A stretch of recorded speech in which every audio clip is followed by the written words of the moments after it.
What's going on, creeps and weirdos? Alcoholic Phoenix here, and today I'm here to talk about the Modern Warfare 3 Chaos Pack, or the Content Collection 3 for the PS3. I played them. I played the maps, the Spec Ops missions, and the new maps, and the new Chaos mode all on the Xbox, so I'll give you a little bit of a rundown about what you PS3 and PC players as well can expect from the Chaos Pack. Now, I'll start off with Chaos mode. You pit against an entire army, including suicide dogs and juggernauts, and you must survive and hold out for as long as you can, chaining kills, and together to make unique abilities, like adding 60 seconds to your timer, freezing your multiplier, and faster health regeneration, to name a few. The higher your multiplier goes, the more perks you obtain. Killing an enemy will drop a dog tag, similar to Kill Confirmed. Picking these up will add to your multiplier counter. Weapons and equipment are scattered throughout the map in random locations, so once you run out of ammo, you can go to any one of these spots to replenish your ammo or gun. You're given a few final stand perks, even 3. And when you get downed, if you shoot and kill somebody, you get picked up. So getting down, then quickly gaining a kill, will pick you right back up. Running out of time, then bleeding out your multiplier is a good way for the Chaos mode to end. Or simply dying alongside your partner will do the trick as well. I thought the Chaos mode was very interesting. It brought new life back to the survival mode and stuff like that. It was very decent. It can get quite challenging, I will give you that, because when your timer runs out, you've got a little bar. As long as you keep killing and keep that bar alive, you will keep gaining points. If that bar runs out because you didn't kill anyone or pick up any tags or anything like that,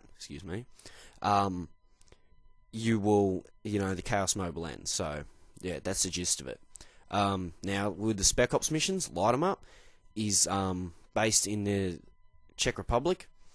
On Light 'em Up, the mission has you set up to rescue a VIP that is detained within Makarov's castle. You take control of a small helicopter and you must breach the compound, extract the VIP, and evacuate before light hits the horizon. If you're up in the helicopter, you have the choice to move it where you want while you rain down hell with noob tubes.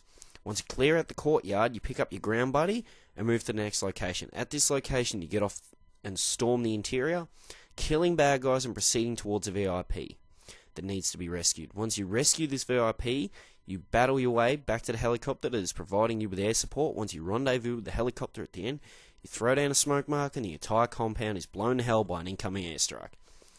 This was one of the better Spec Ops missions I've played. It's still not that great. There's a couple better ones in this pack, so I'll just move right along. The next Spec Ops mission, Special Delivery, which takes place in a Chinese hydroelectric dam.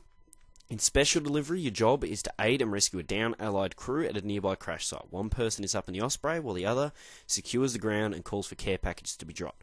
While you fly into the fray like a boss in your Osprey, you get to kill several helpless enemies while your partner plants demo charges as you move towards the crash site. You get to switch between your two main weapons in the Osprey, but either will literally obliterate anything in its path. This is the most disappointing Spec Ops mission in the whole pack. I found it very boring. Not as challenging as it could have been, but it's a Spec Ops mission. I mean, I'm not interested in Spec Ops usually. I'm a multiplayer type of person. So, anywho, move right along. Next Spec Ops mission, Arctic Recon. Arctic Recon pits you in the Siberian wilderness to destroy the Russian warship Kavalda. One person will man the recon drone, equipped with a machine gun and a targeting system, while the other person is on the ship deck with an ACR. The mission is for the recon drone to mark 4 targets on the ship for the foot soldier to plant beacons at. Cover fire from the recon drone, patience and communication is the key to tackling this mission on veteran difficulty. I cannot stress that enough.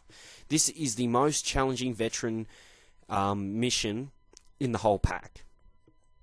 Now, once you manage to tag all 4 beacons, you must race back for extraction within 2 minutes while facing heavy opposition.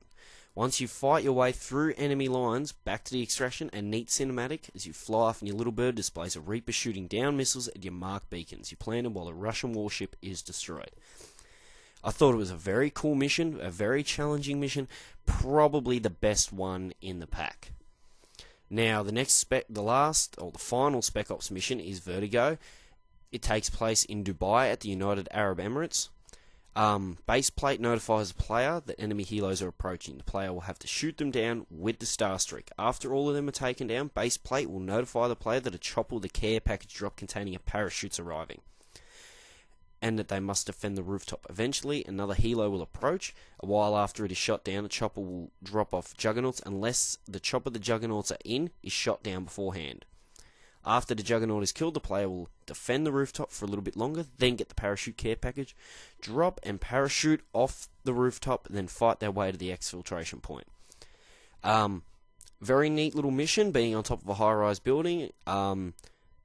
Not as challenging as what it should have been. Like I said, Arctic Recon by far is the best Spec Ops mission in this pack.